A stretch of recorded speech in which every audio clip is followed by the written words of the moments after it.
panellists after that. So welcome, Mark. Thank you.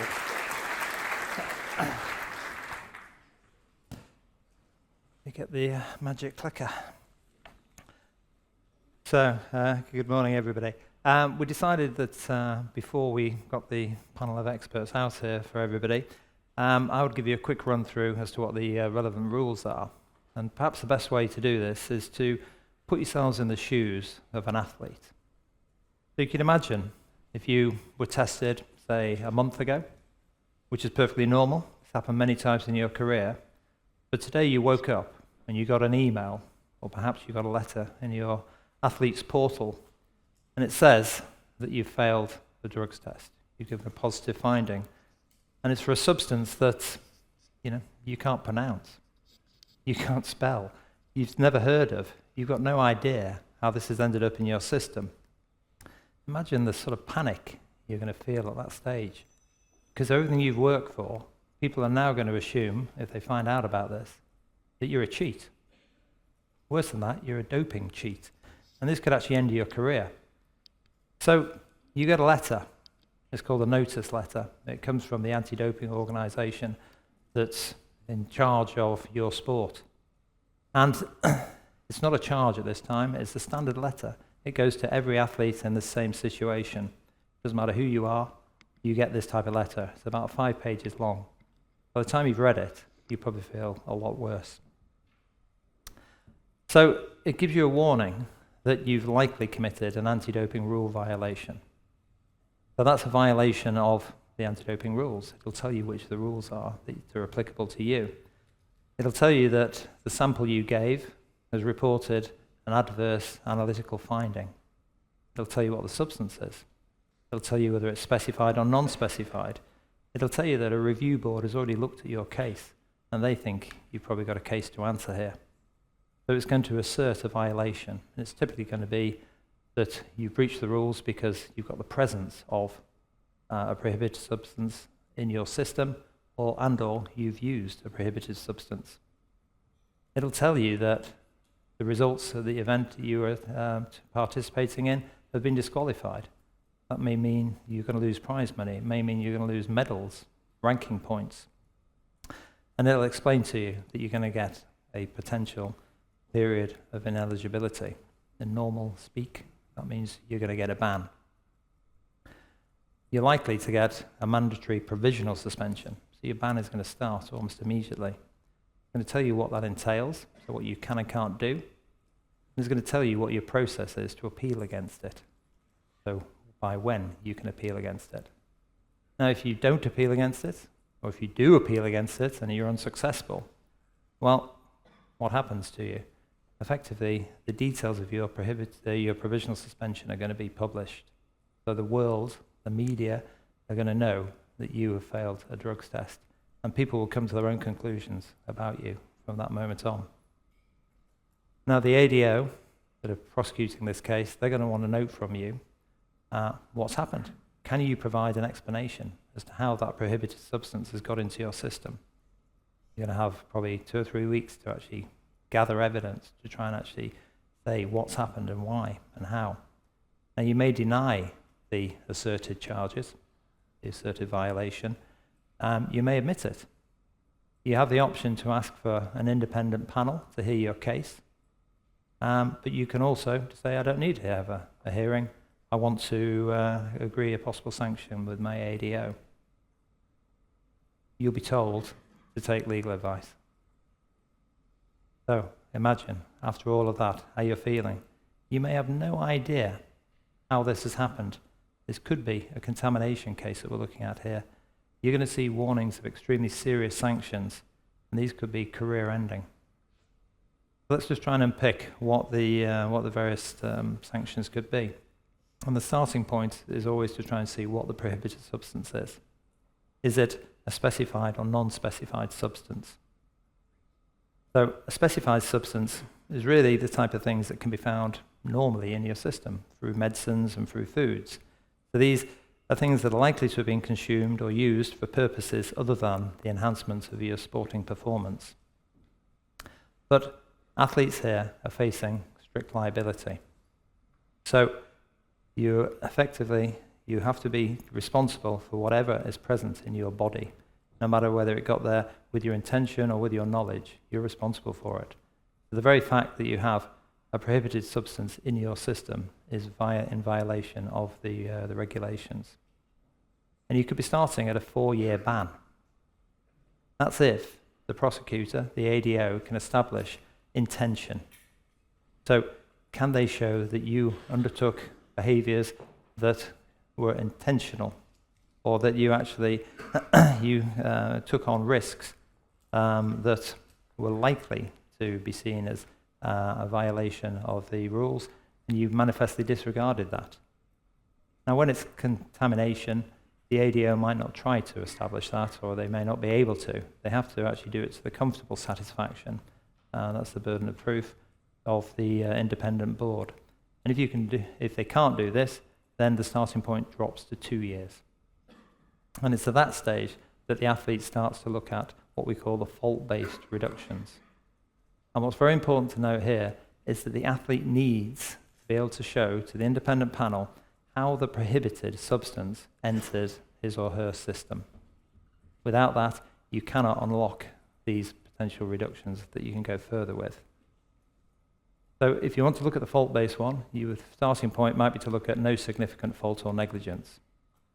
So if you're able to do this, and you're able to look at your degree of fault, basically your lack of care, a panel will want to assess things like your age, your experience, the degree of risk that you've undertaken there, the level of care you've taken, have you investigated substances.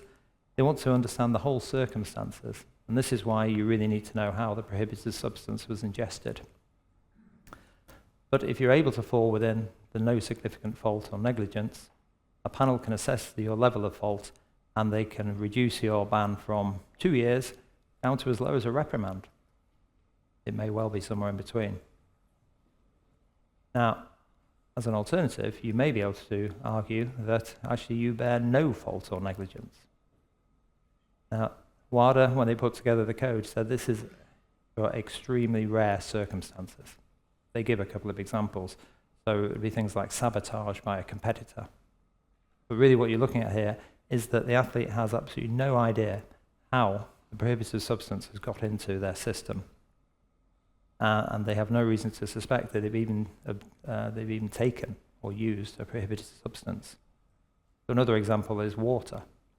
If the water that you drink or that you swim in is contaminated with a prohibited substance, but nobody would expect the water to be contaminated, then again, you may be able to go down the no fault or negligence route.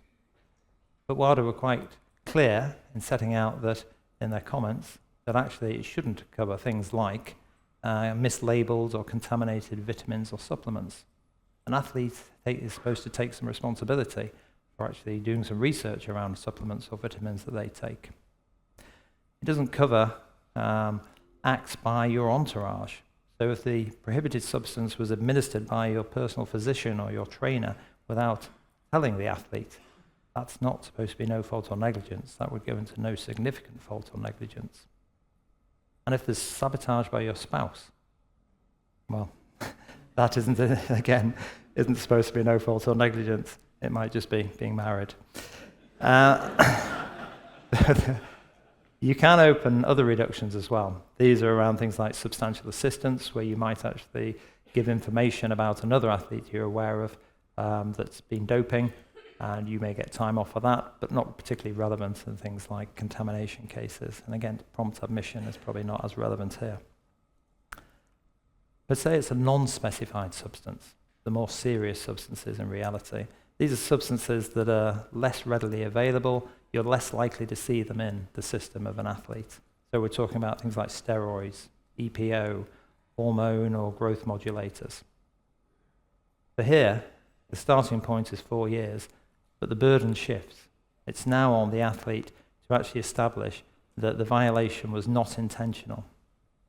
The standard of proof drops, so it's not comfortable satisfaction. It's now down to balance of probabilities. But if you're able to satisfy the panel that your ingestion was not intentional, then you can come down to 2 years. So it's almost always the case that you're going to have to explain to the panel how the prohibited substance got into your system. And that's not always possible. So again, if you're that athlete and the prohibited substance is in your system and it's a non-specified substance and you've no idea how it got there, you could be looking at a 4-year ban, which won't feel particularly good for an athlete in that situation.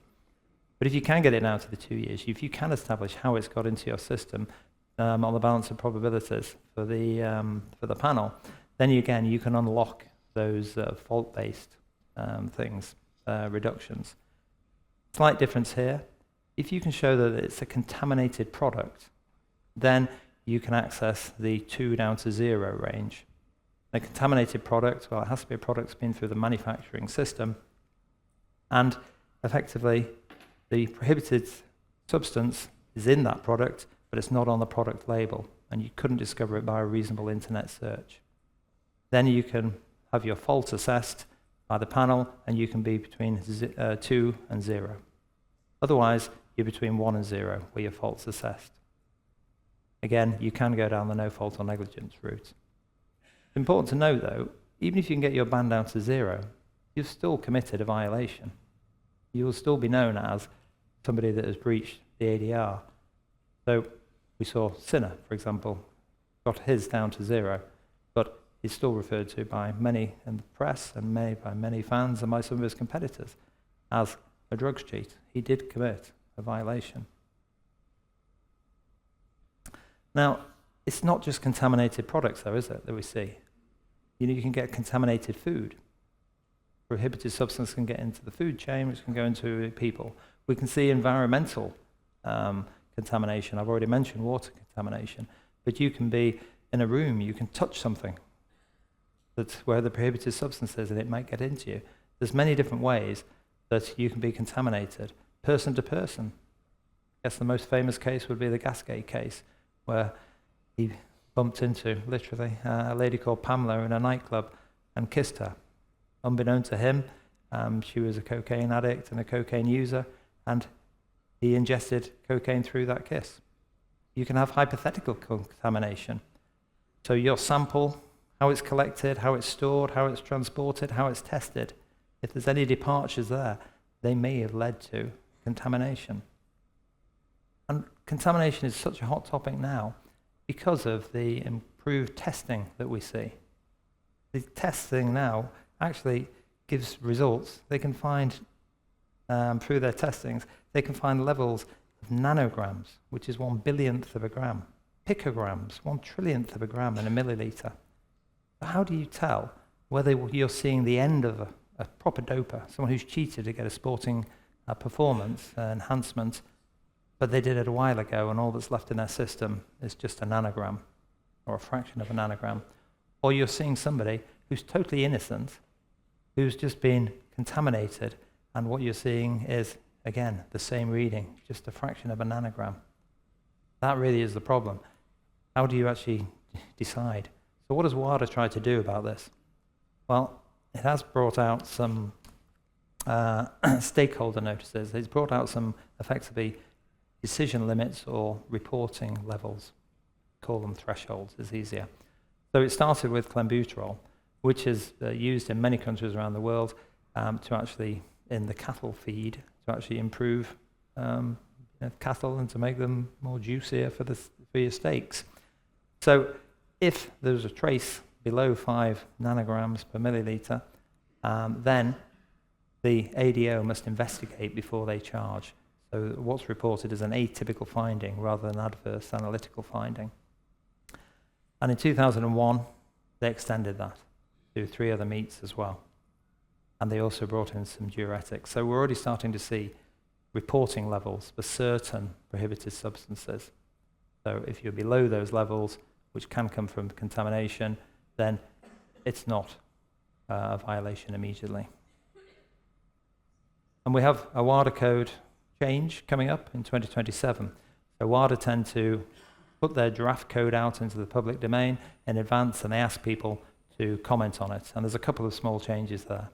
So that person, that athlete who has that non-specified substance and they can't say how it got into their system, rather than facing a 4-year ban, if they're now able to establish to the comfortable satisfaction of the panel, not the balance of probabilities, if they're able to establish that the violation is not compatible with intentional use, and they can back that up with some analytical evidence, then they can now reduce to 3 years, so a reduction.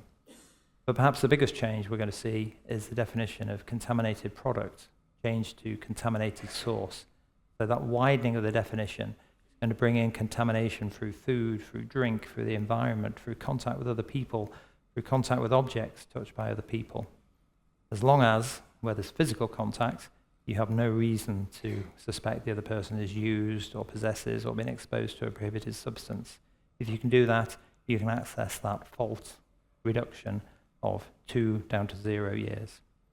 But you still, as the athlete, bear the burden of proving all these things. You're still going to have violated the code at the end of it. So in summary, if you're that athlete that's never deliberately doped, but found with a minute trace of a non-specified substance in your system, and you've got no idea how it's got there, you can't prove how it's got there, you're going to get a 4-year ban. So I think you'd be rightly concerned if you got one of those notice letters in the post. But I'll stop there. I'm going to hand back to Jackie, and we're going to get the rest of the experts up.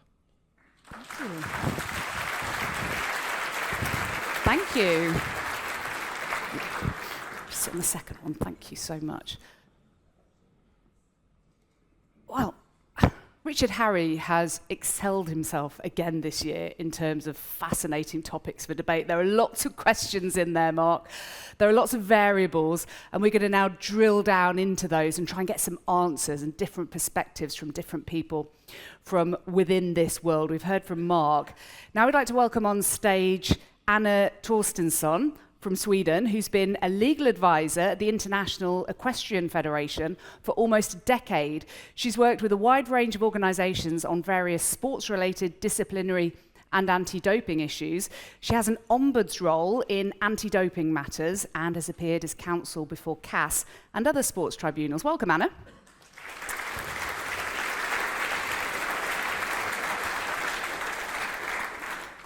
Travis Tygart, who a lot of you will be familiar with, is not backwards and coming forwards, are you, Travis? Here he is, coming forwards onto the stage, the Chief Executive of USADA since 2007, or USADA. A legal background, he's led high-profile investigations into doping scandals, including the US Postal Service Pro Cycling Team and the Balco Laboratory. Minor issues there, just very, very small little things that people might have heard about that have gone on. Nicole Sapstead, OBE, don't you know? Thank you very much. Welcome, Nicole. Nicole leads ITIA's anti-doping team and the worldwide tennis anti-doping program for players under the ATP, WTA, and International Tennis Federation, which includes all Grand Slam events. Welcome, Nicole. So, Anna, let's start with you. So much public debate about this subject, a lot of misunderstanding as well. Just explain to us, if you would please, about strict liability, which we hear so much about, and it's the complete opposite of the whole concept of innocent until proven guilty, which we hear in other kind of aspects of law. Just explain exactly what strict liability means in practice, first of all. Yes, thank you, Jackie. So it's very nice to be here today, and with this very hot topic, I think we will have an interesting discussion on the panel. I would say that everyone thinks that they know what strict liability means. I think everyone in the room thinks so, but it's just a basic principle of law that is basically reversed. So in criminal law, you will have the innocence until you're proven to be guilty. In anti-doping, you will have exactly the other way around. So you're actually guilty until you've been proven to be innocent. And that, of course, creates a little bit of a challenge for the athletes, for the lawyers that are representing them, and this is what we see in reality. And I think what you need to think about is in this principle as well is the burden of proof. So the burden of proof lies with the anti-doping organization initially to prove that it is a prohibited substance in the sample of an athlete, and then the burden again then shifts to the athlete to prove how that substance entered the body, and then also the fault and negligence level for that presence. So this burden of proof is important to understand, is shifted to the athlete once there is a presence of a prohibited substance. Okay, thank you. Now, I would imagine, well, we know that there are so many different scenarios whereby contamination can occur. Travis, just give us an idea, from an athlete's perspective, in their daily life, they're obviously focused on the sport and the training and whatever, but there are so many different ways that they can become contaminated and effectively break the law. Talk us through those, if you would. Yeah, well, thanks. First of all, wonderful to be here. Thanks to Sport Resolution, Richard, for the invitation, and of course, Winston Strawn. And you heard from Peter this morning, some amazing precedent-setting cases that are changing sport, I think for the good, certainly for athletes in the United States around the collegiate system that they were involved with. So it's an honor to be here. Really appreciate the invitation. So I prepared a little hypothetical for you. So if you'll bear with me for 1 minute, I'd ask you all, if you want to close your eyes and pretend you're an elite level athlete, maybe some of you are Olympians or Paralympians. Don't fall asleep, however, while you close your eyes, please. But you wake up at your partner's house after a date night where you ate at the new restaurant that had amazing meat stew. You did in that night with intimacy with your partner. You had a wonderful night's sleep because you took your melatonin that you bought in a country that regulates it as a prescribed medication, but it is sold over the counter. When you wake up the next morning, you bury your head in the pillowcase and take a deep breath as you really do not want to get up and go train. You snuggle with the pillow for several minutes and the sheets and get your best motivation to go train. You finally do, as you turn over, you notice your partner's vape pen on the nightstand. You kiss your partner, and you get out of bed and go to training. You walk to the bathroom, realize you had forgotten your toothbrush. So you use your partner's toothbrush, the one sitting on the counter.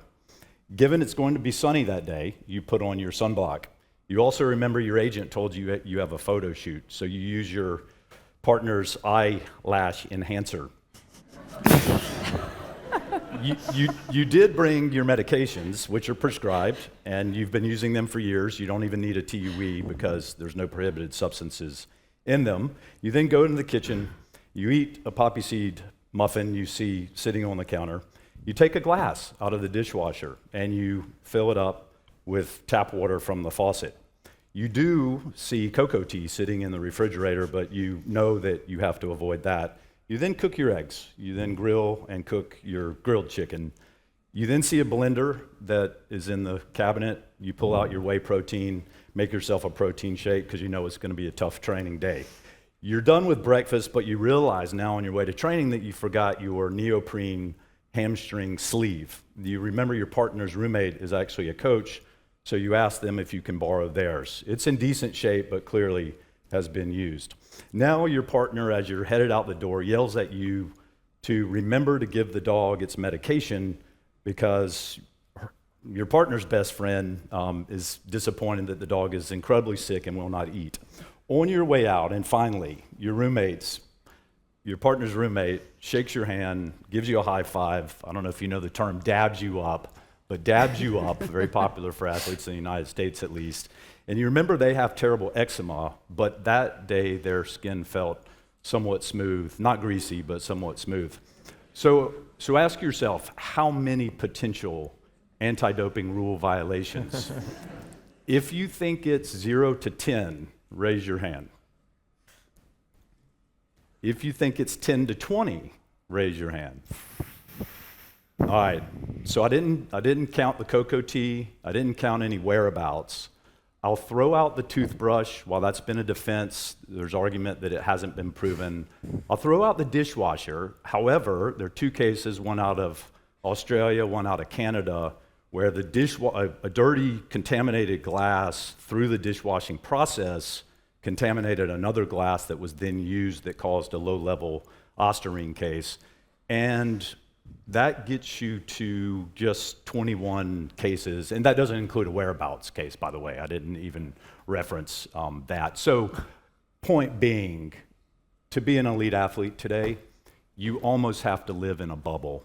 And herein lies the problem with part of the rules that has just been described, and look forward to a lot of conversation around whether these hypotheticals or any other about how we can make the system more fair for athletes, but importantly not allow athletes to use contamination as an excuse. Certainly we'll talk about the Chinese cases, and TMZ coming in kitchens through no source being determined to be contamination is not the proof that any CAS case has ever allowed to be seen as contamination. If you read the Cartier report, it's not contamination any more than it was intentional use, but yet no consequence was put in place, which we've obviously been very outspoken for all the obvious reasons if you care about justice as we do for individual athletes in this system. Blimey, Travis. There's me thinking of just becoming an elite athlete, but you've just put me off. So don't think I will. Wow. Okay, we'll unpack that a little bit more as we go through from a legal perspective. But Nicole, you come, not you personally, but your organisation's come under fire for treating athletes differently, this supposed two-tier approach. And certainly I remember being pitch side, watching my 11-year-old son play football recently, and a top sport executive who happens to be a good friend, who happens to have a son in the same football team, came up and we were chatting, and he said, "Have you just seen the Yannick Sinner thing?" I said, "No, I haven't read it yet." It's like, well, it's obvious, isn't it? He's got loads of money, so he's got off. Now, we'll come into that more, no doubt, but I'm talking about perception versus reality. How do you address those issues? Thanks, Jackie. I just want to say that if you ever feel like giving up the day job, you should go into storytelling. It's really, really hard. Clearly, our role as an anti-doping organisation is to follow the process. And you would have heard from Mark what the process is. And for anybody who's interested in this room, who may be a skeptic, I wish to be very clear. We follow the process. There's no deviation depending on a player's ranking or wealth. We treat every single athlete exactly the same way. And I'll talk about how it can be perceived that there is a difference in process. But also I think with just social media and with the desire to consume news the way that the public do, is they just take the headlines, they take what other people say is gospel. And I would just really encourage people to read the decisions that we go to great lengths to publish so that we're fully transparent about why the decision has been reached as it has been. In terms of the actual process, there are different ways that players, athletes can shorten the process. In the Sinner case, very quickly, the player was able to identify where the contamination came from. We have other situations which have been publicly disclosed where the player hasn't been able to find where the contamination has come from, or it's taken them several weeks. And so you just can't compare one case with another. They are all so different. I used to have this running joke with a colleague back at UCAD because they used to say, "Has this ever happened?" And really, there are rarely two cases exactly the same. And I think that's what everybody has to remember when you're comparing cases, that they're just not the same. So we can take you on face value that you treat the athletes the same, but from the athlete's perspective, you've got one, forget Sinner, this is purely just theoretical, okay? You've got one athlete who has unlimited resources. They can find experts, somebody in the world to prove that. They can find people who can find people for them, to find people for them, to find people who can prove their case. You kind of get a picture. And then you've got Joe Bloggs, who has no idea about any of this stuff, literally just runs or just plays their sport, whatever that sport may be, hasn't thought outside the box at all, has no recourse to any kind of funding to be able, beyond the basic lawyer that they're provided with. Is that a level playing field, Mark? Or is that just life?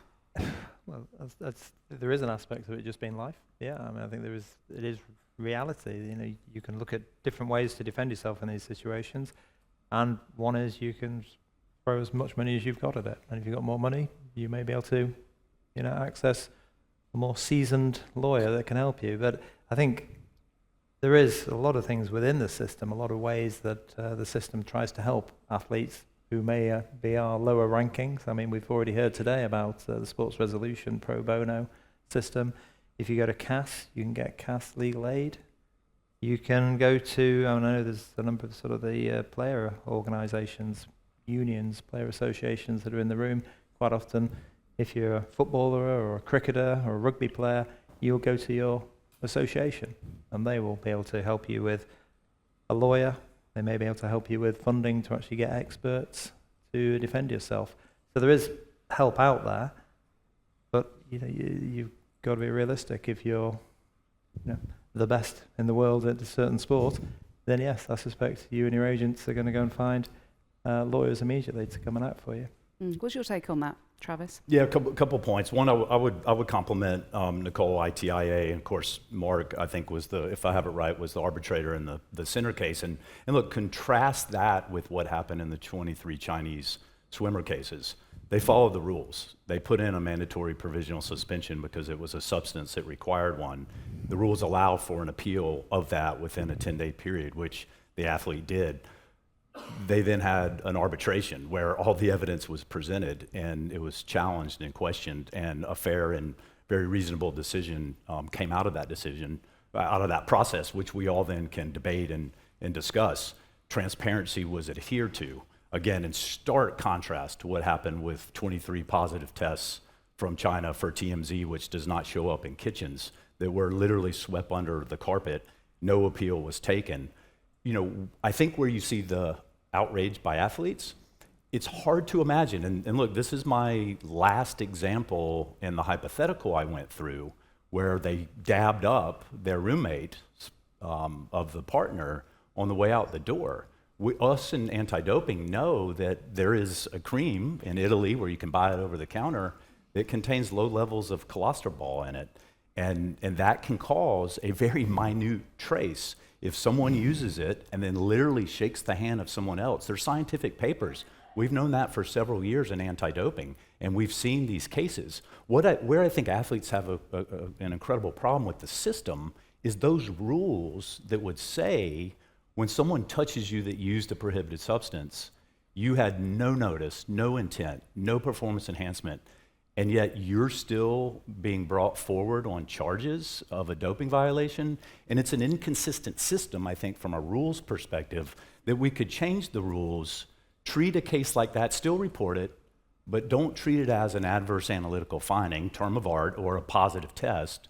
Treat it as an atypical finding, and then we're in a totally different situation, how it's handled, more fair to that individual athlete, but doesn't challenge the credibility of the sport or frustrate clean athletes in the way that I think you've seen, some of the top tennis players in the world frustrated by it. And understandably, how can a system, sanction a player who someone, touched them with a cream we know causes these low-level positive tests? And the headlines can be higher than somebody who's committed a much more serious offence, can't they? Yeah, Anna? Yeah, absolutely. And I just wanted to touch base a bit with contamination in general. So one of my jobs is working in horse sport. There might be other lawyers working in horse sport, and there, contamination happens all the time. You can't control 24/7 what the horses are eating. They just go grazing in the field. They might eat a poppy flower, then they test positive for morphine. So we have actually, we had a similar situation as the Chinese swimmers. We had 22 cases of synephrine. Synephrine is a prohibited substance, the worst type under the FBI rules. And we also had to follow the process. So we had to notify all the athletes and do 22 no-fault cases in the end, because it was proven to be contamination from teff grass, which that year, because of droughts, basically had exploded and went all over the limit. So what we decided then, this is not a sustainable situation. We don't want to have these athletes go through this process. So instead, we have implemented an extended atypical finding process. And that basically means that we have a list of substances, which are including substances that are naturally occurring. Because if you think back in history, a lot of medications come from plants and flowers and the nature. So we have naturally occurring substances. we have endogenous substances, including the anabolic steroids like testosterone, nandrolone, boldenone, and we also have a group of common contaminants, which are contaminants that are defined by experts to be common in horse feed, for example. So if a horse is testing positive for anything on that list, it is proceeded as an atypical finding instead of an adverse analytical finding. And that means that you notify the athlete has a chance to come back with the explanations, and there is an independent panel consisting of a veterinarian, a scientist, and a lawyer that takes a decision. Should this finding go forward as an AAF, an adverse analytical finding, or should the case be closed because it is a contamination? And I think it's really interesting because we have had this process for 4 or 5 years, I think, and we see that the cases that are true contaminants, or contamination cases, they very often do not go forward as an AAF. And if they do, there's still in the AAF process a possibility to go to no fault if there is more evidence of a so-called contamination situation. And also, we see for those, everyone would ask, how can you have boldenone on that list? That's not fair. But what we see is that those classic anabolic agents, they almost always go forward as an AAF. I think we had one exception during the past 5 years, which was not, and that was testosterone in a gelding that was castrated badly, and the testosterone levels were higher than a normal gelding. So the system really works, and I think this is a way forward also for human. Yep. So I think we have a lot to learn from contamination cases in horse sport, actually. Yep. So I was just going to raise there are two challenges that face anti-doping organisations. One is that at the moment the World Anti-Doping Code defines a contaminated product, which leaves the likes of the three of us, Anna, Travis, and I, in a difficult position when you're faced with someone, an athlete who's claiming that contamination came from a third party, a dog, a handshake, a toothbrush of a partner. But it is being suggested in the 2027 code consultation and amendments to the code that's changed to contaminated source, which would cover those scenarios. Because you're trying to, when you're faced with, for example, a Sinner scenario, you're trying to fit a square or a round plug in a square hole. The other thing is, I absolutely agree with what Anna and Travis have just said. The problem we have is that there are substances on the prohibited list that just the mere presence triggers an adverse analytical finding. And then there are other substances, and I'll give you boldenone and clenbuterol, which can be attributed in meat contamination, particularly from places like Mexico and Guatemala and China. Some in America as well. Yep. Travis. A lot, actually. Where there is a level before the laboratory report, an adverse analytical finding, and then it's incumbent on anti-doping organizations to take investigatory steps to work out whether that what is called an atypical finding, so the presence, but it hasn't met the threshold for a positive test, where you make inquiries with the athlete and you find out whether their response to why it's in their system marries with the levels. And so we have situations where a contaminant, as in the Sinner case, where something that is transferred from one person's hand to another puts him straight into a positive test, and yet another player who goes over to Mexico and eats a load of meat which has boldenone or clenbuterol comes in under the radar. Both are equally as serious in terms of their potential to enhance an athlete's performance, and are both in the same category of class on the prohibited list. So there is immediately on the prohibited list, it creates this anomaly and therefore a discrepancy or an inconsistency with how we treat athletes in different scenarios. And I would echo, I mean, I think we're all talking from the same hymnal on the approach. There definitely is an anomaly on certain substances that we know are used as meat enhancers, or diuretics is also in that category that we also know from proof. But really important, I think, in the human world, and we can learn from the equine world. The horses are teaching us how to actually do it the right way, I think, because we 100% agree with that approach. But in our world, it's based on data and the evidence, it's the level of the substance.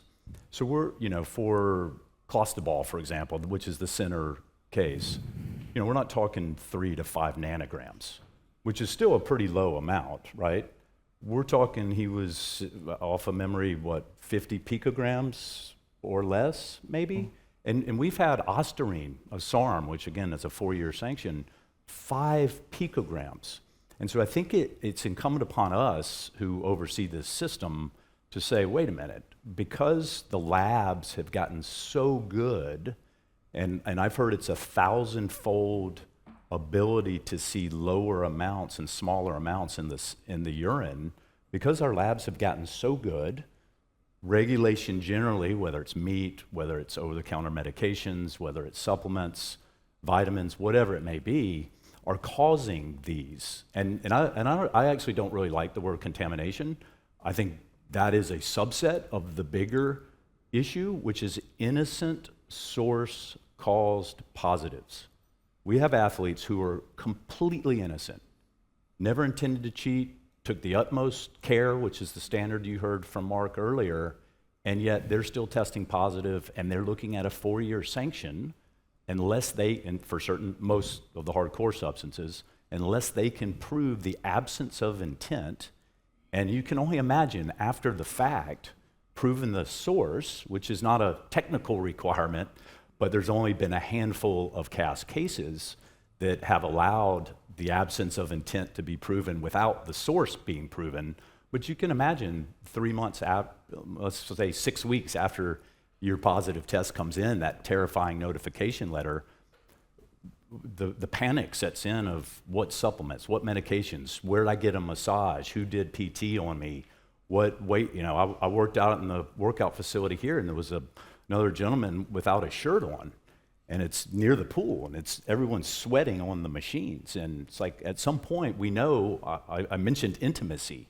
We've had 2 cases proven through intimacy with a partner that the partner who was totally innocent, did not use any substances, tested positive, and was looking at a 4-year sanction. So I think we have to be honest about the reality of the world and create rules that can better and more fairly address it with, most importantly, not giving outs, loopholes, because you still report, you can immediately test, you can increase testing, you can interview, you can gather evidence to show, hey, this is the tail end actually of an intentional use as opposed to a contamination. But I'll tell you, our numbers are 15% of our cases in the last 10 years have been proven innocent source caused positives.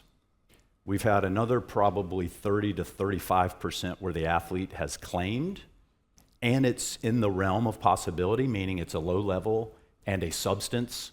So it's not EPO, it's not testosterone, it's the substances we know can show up in the environment. They just haven't been able to prove it.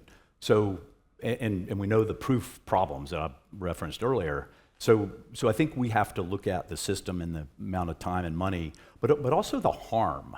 And you think we had the first panel, which was wonderful this morning, on safeguarding. Imagine the harm that's, and Sinner has been very outspoken about what that whole process did to him and his mental stability, his relationships, and this system is causing harm to certain athletes.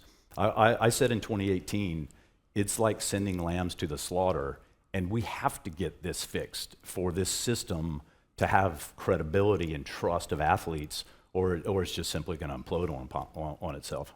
I mean, the system wasn't invented for that, was it? I mean, the rules and regulations and the law is not there to catch somebody who's had a handshake or a massage from someone who forgot that he'd put whatever cream on his hands. It wasn't invented for that, was it? But as science has improved, techniques have improved, and machinery has improved, so the law presumably needs to update, Mark, does it? And if it does, how do we go about that in the world of sport to be fair to athletes, which is what this is all about?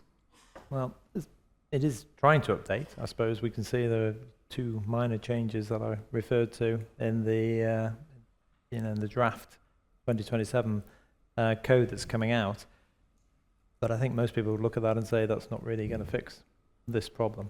And I think what Anna's talking about with horses is an alternative way where you actually look at these thresholds, you look at these minimum reporting levels, and you probably look at more substances that are known to be common contaminants on the prohibited list, and you start to look at where the thresholds should be for them.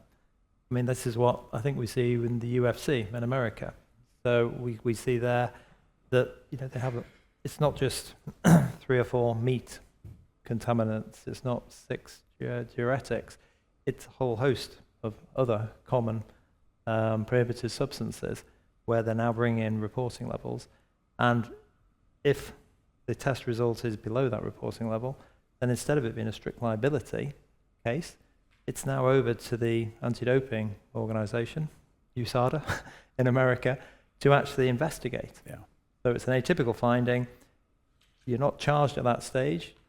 I'm sure there's issues about how you investigate and what powers you have to investigate, but the burden has shifted effectively away from the athlete to the anti-doping organization, and that might be a solution that WADA could adopt, but it's not something they've put into the 2027 draft.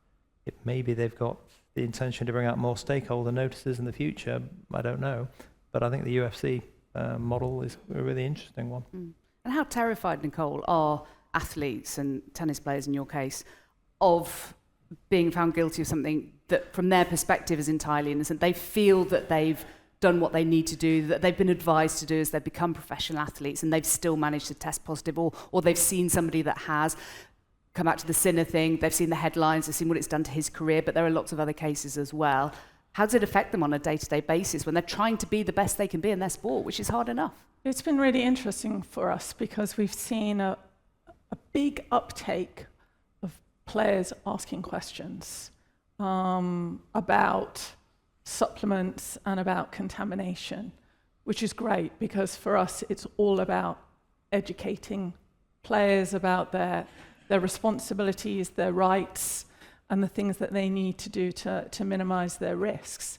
I think it's really important, whilst we're having a discussion about these environmental contaminations or these, whatever that snappy phrase you used about source, I think it's really important to also remember that there are contaminations out there which aren't quite as clear-cut or as innocent as people may want to make them out to be. And I think that's the challenge for anti-doping as organizations, is how you traverse that line between somebody saying it was innocent versus somebody who has taken something without making any checks about what they're taking. I'm still floored by when you read decisions around the anti-doping community about products where the name is probably quite a big giveaway about a product containing something. But there are so many resources out there now. We have been talking about contamination in supplements for about 20 years. And I just think that you have to check what is going into your system. You have to use the resources available to you. And if you can't find out, then don't take it. So I think that's the other thing. And then, of course, we have the situations like the Schwantec, where you're taking something, you think it's perfectly regulated, it's fine to take, and somehow there's a contamination. So there's sort of different chances of contamination. There's totally innocent. They're the ones where it's sort of inadvertent because it's got there because somebody has manufactured it in a careless way. And then you've got very deliberate contamination. And the challenge for us is, how do you unpack that and do the right thing by the athletes involved? I actually personally don't think that the rules need to be changed that much. I think we can apply the rules that are there in a better way in many occasions. And I think obviously the contamination definition is a big welcome from all the community. And coming back to your point on different kind of contaminations, I'm totally with you there, but I still think that we have to look at the perceived risk of a behavior in a situation, and then see, did the athlete pay like utmost caution to this risk? And in my role as an athlete anti-doping ombudsperson, I get all kind of questions, just as you as well, now especially about contamination. If I do have sexual intercourse with my partner, will that lead to a positive? If I drink from the same glass, is that a risk? But for me, it still boils down to the perceived risk. I have athletes calling me and asking, hey, my partner is on anabolic steroids because he's doing some combat sport that's not under the WADA code. Is that a risk for me as an Olympic athlete? My answer is going to be yes, it's a massive risk. And then you have athletes coming and asking, so my partner has ADHD and is on Ritalin, which is a amphetamine similar substance and prohibited. Is that a perceived risk for me? Yes, it is as well, but the level of, I would say, the fault or negligence level in terms of that kind of situation is way lower than in a case where your partner actually is on performance-enhancing drugs for performance-enhancing. And I even got the question, should a partner or a support personnel who is engaged with a top elite Olympic or Paralympic athlete be able to apply for a TUE? And I thought that was a brilliant question, because do we want to see the support personnel that are around the top athletes to carry around substances that are prohibited? No, we don't. And how can we control that? We need to assure that the athletes are paying utmost caution, yes. Should they then have the medical logbook of everyone in their entourage? In my personal opinion, that's the only way to avoid a contamination situation. If we look at the Sinner case, for example, it could, from a horse preventive perspective, have been prevented. If Sinner was informed that there were people in his surrounding that were on medication, and also if they had washed their hands or were wearing gloves, it could also have been prevented. So where do we put the requirement on how much information that should be shared about the people that are in the vicinity of the athletes, and how much of the strict liability should still apply to the athletes in these situations? I don't think we can deviate from the strict liability in totality, even when it comes to the contamination situation. I think we all agree to that, because that would, I would tell you, everyone will blame on a third person. That will happen all the time in those situations. And instead, I think we need to, actually it was quite interesting, I look back at a very old case that we always refer to, and I realized Mark was on that panel, a CAS decision from 2015, where there was how much liability should be on the athlete when the acts were only made by the sport personnel. And the conclusion of that decision was basically that you cannot, you have not done your due diligence if you're actually delegating your utmost caution of care. And I think that's the way it has to stay. So even if your support personnel is the one that's causing the situation, there has to be some responsibility of the athlete. So I think there's a lot to learn from that. Okay, I've got two brief questions before we go to the floor, so have a think. We'll get the microphones onto you. We'll have about 10 minutes for that. You talk about entourage. When we're talking Yannick Sinner again, just as an example, he's going to have a huge entourage because he's loaded and he's at the top of his profession. But what about a sports person who has no entourage and they have to use perhaps a local physio or a local masseur, somebody that they don't take these people around with them because they're not at that level whereby they can afford that? How on earth do they legislate for this potential contamination? I mean, Sinner was interesting in that basically the first instance case, which ultimately was appealed to CAS, but then was settled. Really, that case was about where is the line, where is your level of responsibility for your entourage, and he interviewed his staff before he employed them. He gave them copies of the regulations to read. He made them all sign contracts where they would, say that we won't breach any of these regulations. He's covered himself. Well, he's gone through a process, and all of that was reflected in the first instance decision. Yeah. The panel that heard it ultimately said, well, he's done what he should do. These are the responsible things he's taken. He can't necessarily be responsible for their negligence act after he's picked the right people. But if somebody who doesn't have an entourage can't afford one, then it's up to you lawyers to fight it out. And briefly, because we're going to go to questions, sorry to lower the tone, but I am a journalist, not a lawyer, so I'm likely to do that anyway. One-night stands. You talk about partners, all very, lovely, fluffy, these are long-term partners, but not everyone has long-term partners. Some people want to have one-night stands, and that's their prerogative to do so. Can they do that as elite athletes, frankly? Or are they massively increasing their risk of something like this happening, and that's on them?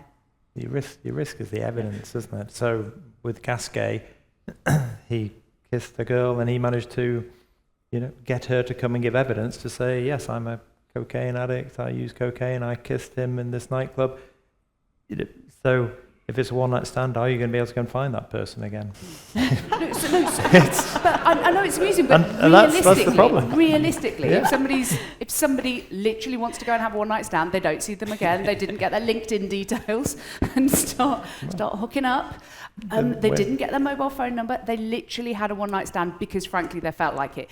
Does that mean potentially they're opening themselves up to they might not have the evidence. Career they might not have the evidence they need to meet their burden. And do they get told that, presumably, Nicole, that they will know when they're embarking on their careers that this is your life, your choice, but you're looking like I'm being really cheeky here. But it's realistic, isn't it? They are warned about those scenarios that is life. These are the potential consequences if you take that.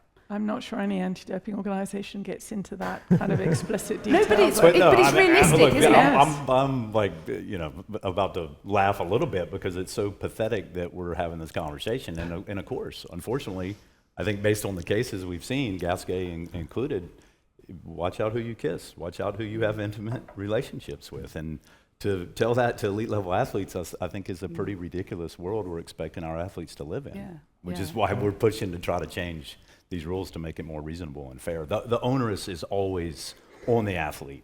Yeah. And we as anti-doping organizations need to take some of that responsibility back.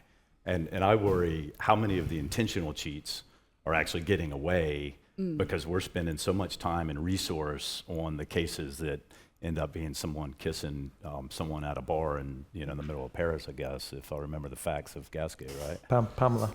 And is this why all those athletes go absolutely nuts at the end of the Olympics with each other because they all know the risks and they're all in the bubble? Okay, enough of their private life. Right, questions from the floor. Please do raise your hands. We have a microphone over there. We have one either side, do we? Do you have a microphone and you have a microphone? The lady. Okay, so there's one down here, please. And if we could give a microphone over there to this lady here with a white jacket for the next question. Thank you so much. Yes, sir. Would you mind introducing yourself? Yes, thank you very much. Johnny Gray, I'm asking in my capacity as a director on the Integrity Board of the International Table Tennis Federation. Oh, wow. It's been great to hear about the diligence to make sure that innocent athletes are not caught up unduly in this process. But I'd like to perhaps ask a question about the cheats, because we know they're there. And in particular for Travis and Nicole, to what extent you are concerned that people are gaming the TUE system. And in particular, I'm concerned about ADHD, TUEs. Yep. And Travis, I'm afraid in our sport, a disproportionate majority are Americans who have got somebody to say they've got TUE for ADHD, which gives them extraordinary competitive advantage in table tennis 100%. And other racket sports and other sports of that nature. So just be interested to hear from you, are you concerned? If you are concerned, what next? Yeah, listen, I think one of the last cases I tried as the general counsel and before I became CEO, I think was in 2005, and it was a player that was trying to use testosterone to get permission because he was, not fertile. Dig into it, the evidence is actually testosterone is used as birth control in some countries because it doesn't allow you to be fertile. So, and it happened to be his judo coach that was providing him the prescription. So we said at that point, this TUE system is ripe for abuse. And it's why you have to have an incredibly robust process to analyze each and every fact that comes in the door, get more, do testing, have documentation. ADHD is a particular concern, of course. It is a illness, disease, and it's actually under the ADA, the American Disability Act, recognized as a disability in the United States. It's common in the United States in kids. We could discuss whether that's legitimate or not legitimate.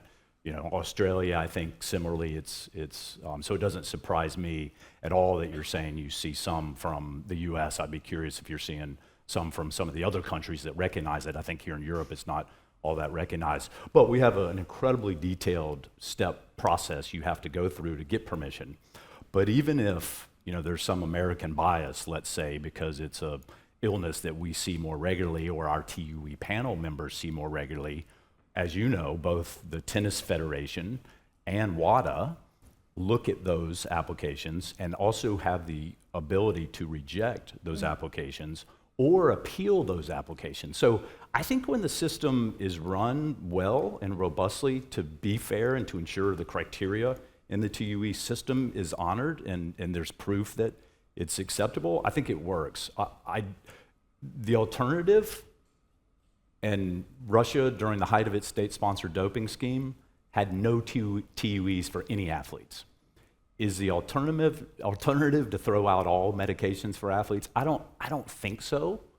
I think we have to continue to have the system that we have in place to allow legitimate medications that aren't going to give a performance advantage, that don't have a reasonable alternative to any medication, and make sure that process is done robustly and ensure that both WADA and the individual IF are using their appeal right and scrutinizing each and every one of those, whether they're from the United States or now from Russia, right? I would just echo, sorry, Anna. No, you go first. I would just echo exactly what Travis has said. There are so many checks and balances in the TUE process, particularly for ADHD. The hoops, I would describe them, that a player has to go through. We have a psychiatrist who specializes in ADHD on our TUE committee, and they have to provide 2 evaluations, not just from the prescribing psychiatrist, but they have to get an evaluation from a second opinion. They have to provide school reports. There's all sorts of things that we require a player to produce to convince the TUE committee that that person legitimately has ADHD before they're granted a TUE. So, and as Travis said, I think there are checks and balances in place whereby appeals can be brought if we think that the TUE has not been granted appropriately or indeed has been denied. So. But Nicole, if they're legitimately awarded, these TUEs, and that's fine, and that's been found to be the case, and the question was still that there's seen to be a competitive advantage for the athlete that has that medication. Is that right? Is that what you're suggesting? Yes. Yes. But if you do have ADHD and you... Well, exactly. Is that anything that can be mitigated? I think we can be here all day talking about that, but the argument is that that's just bringing somebody up to the level at which Travis or I would be at, for example. So it's just putting them on a, for want of a better word, an equitable... That's the idea behind it. One of the criteria on the TUE evaluation is the doctors have to determine there's no added performance enhancement. And granted, that's subjective, right? But that is part of the criteria if they're willing to grant it. Yeah, sounds like there might still be a little bit of resentment elsewhere, but okay. Yes, the lady with the white jacket. Would you tell us who you are, please? Tammy Gaw, U.S. Attorney, now living in Scotland. And this is actually, Travis, I'm sorry you're going to get this again. Given that this is about contamination, I'm wondering, given what I will call the complete regulatory collapse of the United States federal government, I can say that. when you talk about things like the FDA and HHS and things like that, where there have been frameworks that allow you to do your job. When we talk about, clenbuterol, I know you don't see very many positive tests from that, but I don't think anybody's completely certain what kind of regulatory shifts will be made in the United States that athletes, are they going to be expected to keep up with, potential new additions or increased levels of different substances and whatnot. How are you all even approaching that or thinking about it? Are you just trying to keep your ear to the ground in Washington, D.C.? Yeah, it's obviously our RTP level athletes and our CAP, our secondary pool, the athletes we're most likely to test that are going to compete internationally. While the U.S. may not be the top from a regulatory standpoint, they're certainly not the worst. And when we have athletes that go down to the Dominican Republic, for example, or down to Brazil or South America, the regulation, 90% of the U.S. supplement market, the raw ingredients are coming from either China or Asia. So it's not a new phenomenon. If we see significant deregulation on things that would directly affect our athletes, we'd obviously give those warnings. But I think the warnings are the same because our athletes are traveling around the world and subject to potential contamination or innocent source positives in all the places, that they currently go to. Thanks for the question. Thank you. We have time for one more question. We can get a microphone to this aisle up here. Is that okay? In fact, there's two people. We've only got 2 minutes left.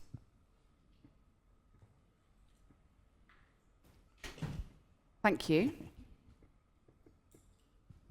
Thank you. Emily Cameron Blake. I'm a researcher in duty of care in sport and safeguarding. I'm also a former athlete, so I was subject to water rules. I was also subject to the whereabouts. As an athlete, you're absolutely petrified every day that you are going to come into contact with something or you're going to miss a whereabouts call. For the athletes that have been found to actually be innocent and not guilty, and I do use the term guilty because, as you said, you're assumed guilty until proven innocent. When they've been legitimately proven innocent, what responsibility do you feel or do you actually take on to help restore their reputation?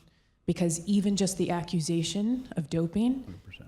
That athlete is completely lost to their teammates, to the public, and these decisions kind of happen behind closed doors. Everyone knows about the accusation, but what about their actual reputation? It's kind of on you to help clear their name. It's a great question. Who wants to take that? I'll just jump in because I couldn't agree more. And I think if you've ever dealt with individual athletes who have found themselves in that position, if you have one carrying bone in your body, you will fight for a better system as we have done, and you will take steps to ensure that those individuals, the harm that has been created through this system that's supposed to be there to protect innocent athletes and give a fair opportunity to compete, has failed. And so I think it's incumbent upon us, and off the top of my head, it's making sure our press releases, then we do announce, as the rules require, unlike China, by the way, to announce the cases, and we consider all of the facts and are overly, kind and compassionate and empathetic, and even call out. You could go back and look at, the last 6 of our press releases around these no-fault cases, and we call on the system to improve itself, and all that's done in an effort to try to help protect, the athlete who necessarily is going to be seen as some sort of doper. Whether it's recommendations, I've called athletic directors to hire them or keep the athlete in school to try to, on an individual basis, demonstrate that, look, this system, this person is not a doper and they're not a cheater, but this system unfortunately gives that impression because we're capturing innocent people. And it's a really important subject 100%. We didn't quite get a chance to come onto, so I'm really glad you raised it. It's about media management. We haven't talked about that much today.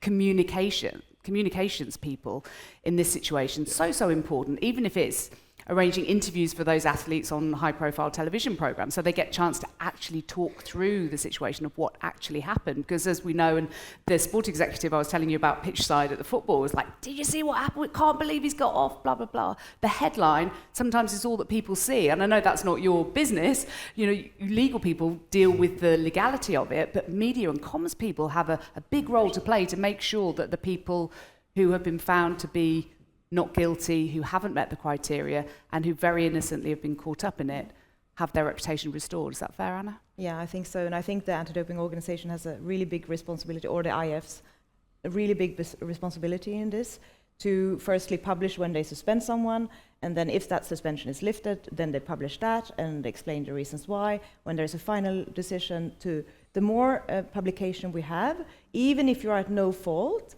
the more like the perception out there is and the understanding is much bigger. And interestingly, on the equine rules, we don't have an obligation. We haven't like the new proposition for the WADA code now to not publish the no fault decisions, for example. We had that already. And interestingly, even the athletes that are acquitted, they want the decision to be published because they were out there as a doper, and now they can show that they are actually not. So I think the anti-doping organization plays a major role there. But I just wanted to mention one thing as well in terms of the whole system. We are very much like talking about one of the 11 anti-doping rule violations here today. We're talking about presence. I think also anti-doping organization needs to work much more on the other violations, which is everything from use to administration and trafficking and possession and so forth. That's where the real cheats are. And I think if we start working more on intelligence-based and trying to charge people on those violations, we will also avoid having so many contamination cases. Okay, brilliant. Well said. Thank you so much to all of you. Thanks. What a fabulous panel, by the way. Thank you so much. Thank you. Great stuff. Thank you. That was great. Thank you to everybody. You've all been marvellous.